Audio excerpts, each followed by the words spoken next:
Hello everyone, I am Lata, Assistant Professor of Biotechnology, Government Science College, Hassan. I hope you are doing fine and safe. In this COVID-19 pandemic situation, for the time being, we have to rely on online classes. This is my first video for BSc students of Biotechnology and it deals with cell biology. Okay, we'll go to the class. First slide. In this class we study about history and development of cell biology. So when you study history and development, we have to remember a person, Robert Hooke. He was a natural philosopher and English scientist, discovered the cell and coined the term cell. In 1665, he made a slide of cork tree and he observed it with the help of a simple microscope. When he looked at the slice of cork and he saw a repeated structures which are tiny, hollow and rope-like appearance. So he called them as cells because he remembered the rooms that monks live in at that time and he called them as cells. But actually, so what he saw was the outer walls of the cork cells which are dead. So this is a picture of thin slice of a cork, and this is a structure of flea which he recorded, Robert Hooke recorded in the Micrographia.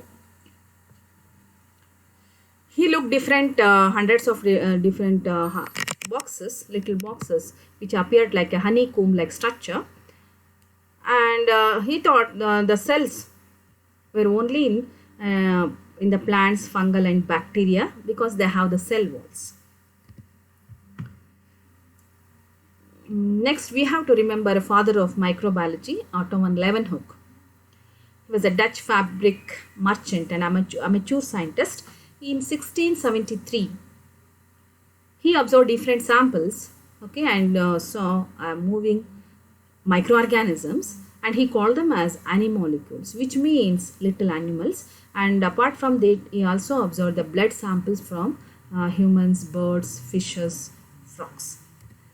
The other samples what he investigated were bacteria and members of protistas, sperm cells, blood cells, nematodes.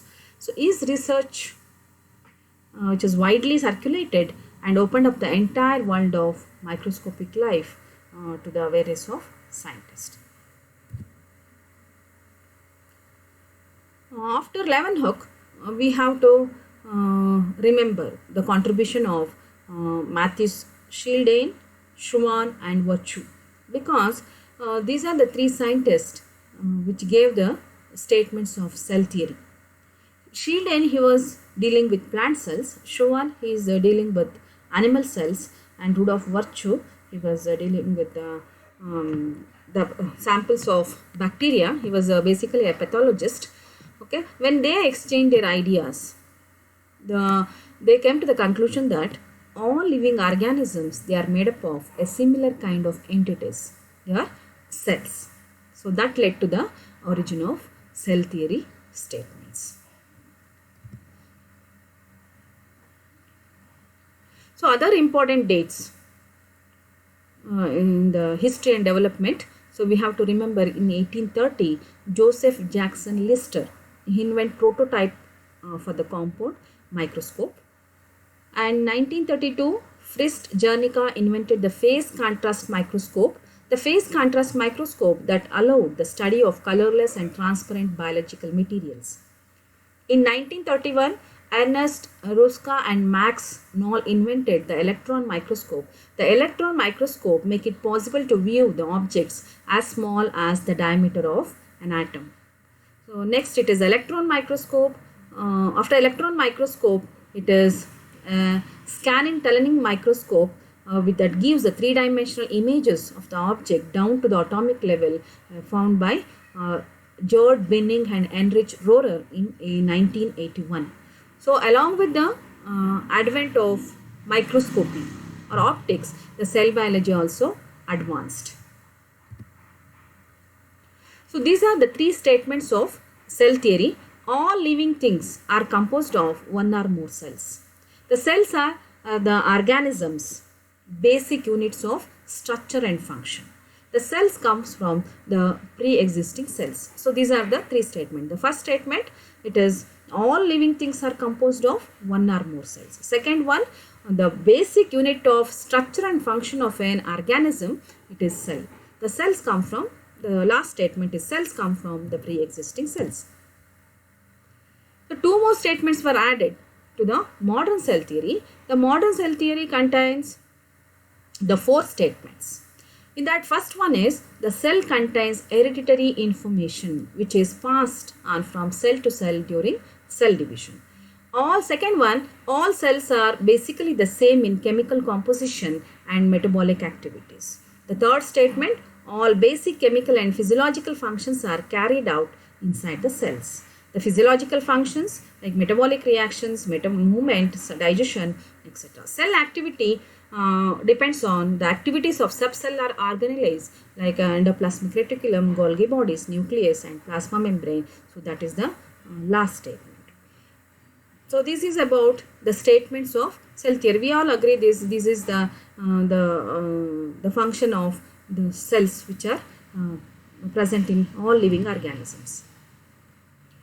If you study the ultrastructure of plant cell, this is the ultrastructure of plant cell. We can see the outermost covering, it is the cell wall. So this is what Robert Hooke observed, and below that we can see a thin membrane, plasma membrane. It is also called cell membrane, which covers or which is like act as a boundary to the cytoplasm which is present inside the cell, which holds all other organelles. So exactly at the center you can see the large space of the plant cell is occupied by a vacuole.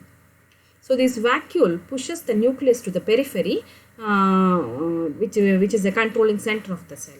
And we know that function of vacuole, where it has a cell sap, it has a role in maintaining a turgor pressure.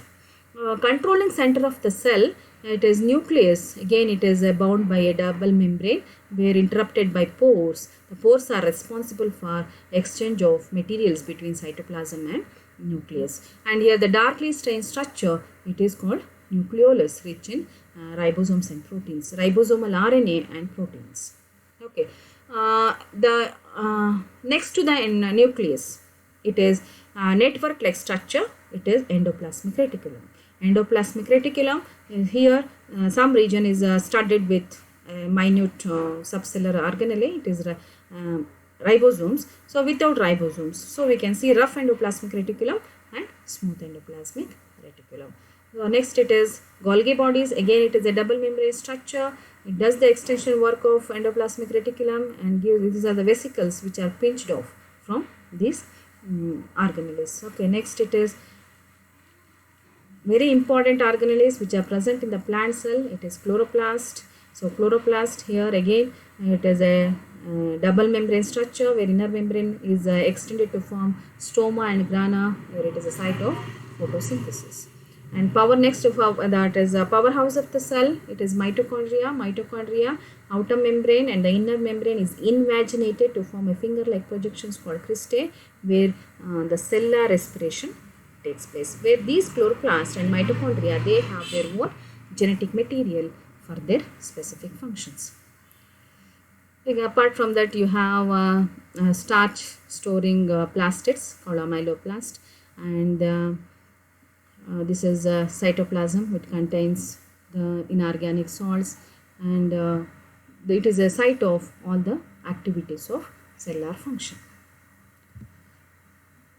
Coming to the structure of animal cell, here you can see the animal cell without the cell wall, when depending upon the position and their function, they are modified. Sometimes the presence of villi or cilia that are present at the extended region of this plasma membrane. So cell wall, it is absent in animal cell, and it is a plasma membrane. Again it covers all the subcellular organelles which are present inside the. So here in the animal cell, exactly at the center we can see the nucleus. So nucleus, as I told you, in the plant cell, it is the controlling center, and it controls other activities inside, which happens inside the cell by the process called gene expression.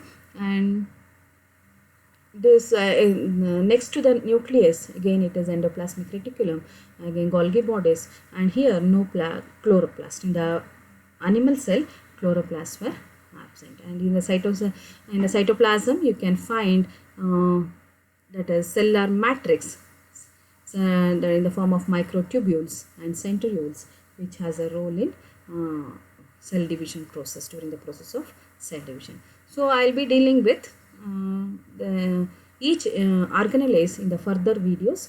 Okay, this is about the history and development of cell biology, and briefly I have told you about the ultrastructure of plant cell and animal cells. Thank you for watching. Subscribe to my channel for more updates. Thank you.